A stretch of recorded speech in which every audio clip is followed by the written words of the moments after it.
Agricultural Reform, the evil rip-off of the sham philanthropists. AGRA Watch is a campaign of the Community Alliance for Global Justice, CAGJ, that is dedicated to challenging the dominant development ideology pushed by governments, corporations, and private philanthropic actors, all of whom work to expand a corporate-driven industrial model of agriculture into Africa. Chief among these private actors, or rather profiteers, are the Bill and Melinda Gates Foundation and their subsidiary, the Alliance for a Green Revolution in Africa, AGRA. CAGJ AGRA Watch is a member of the Alliance for Food Sovereignty in Africa.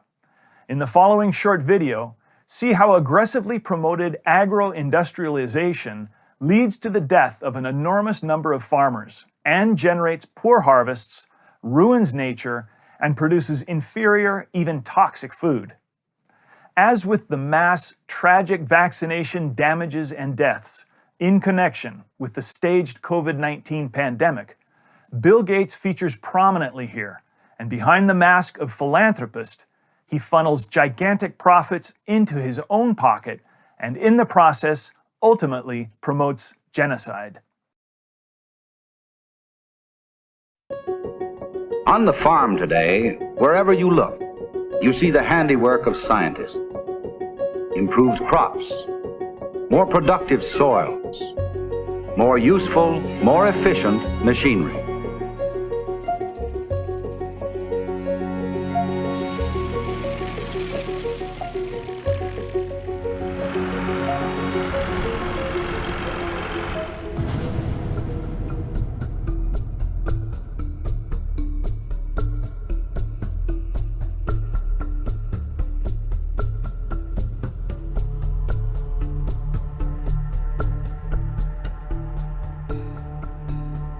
Over the last century, government policies, big infrastructure, and corporations have forced US farmers into a vicious cycle of expensive inputs, low crop prices, and increasing debt.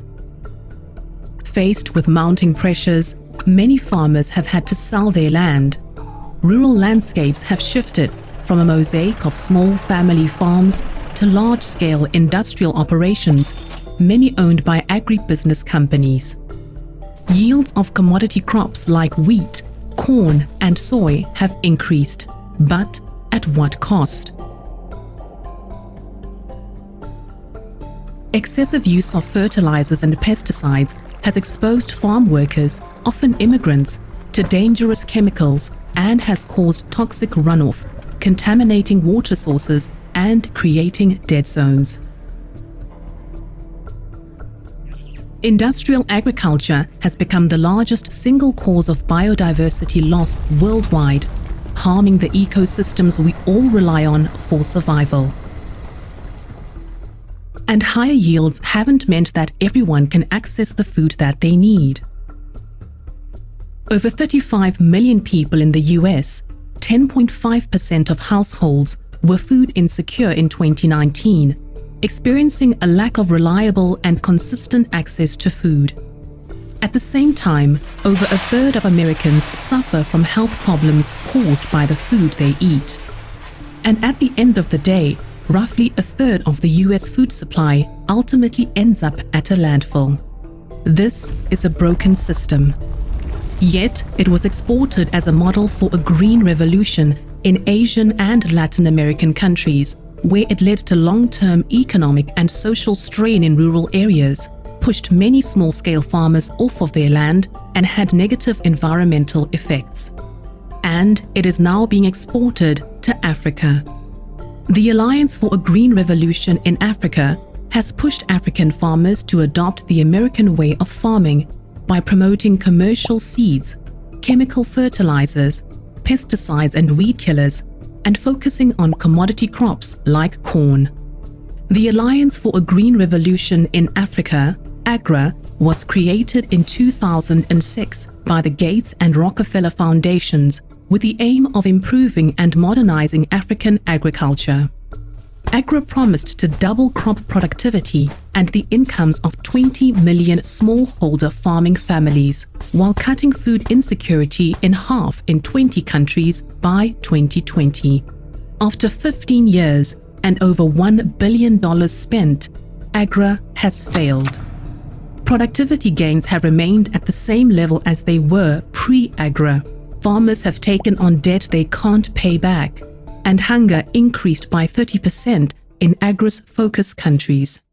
I did a lot of research in Ethiopia, and previously, some 7 or 8 years ago, I don't know, Ethiopian farmers using glyphosate, Roundup. Now they are using it. It's having a lot of impact on their health. And pesticides are having a huge impact on African farmers and African consumers in general, and African people. I think the biggest problem is dependency. They would be locked into a system. You have to give it artificial fertilizer and also the pesticides to operate. That's dependency. This model will not solve hunger, help farmers, or address climate change. In fact, it is making these problems worse. So why is it still being promoted and funded in influential global arenas despite its widespread documented failures? For whom is it succeeding? Philanthropic organizations like the Gates Foundation, the largest private charitable foundation in the world, are trying to apply business principles to solve complex social problems. This is called philanthrocapitalism. In the case of African agriculture, it is furthering the interests of corporations and harming African farmers and communities, while claiming to advance the humanitarian goal of feeding the world.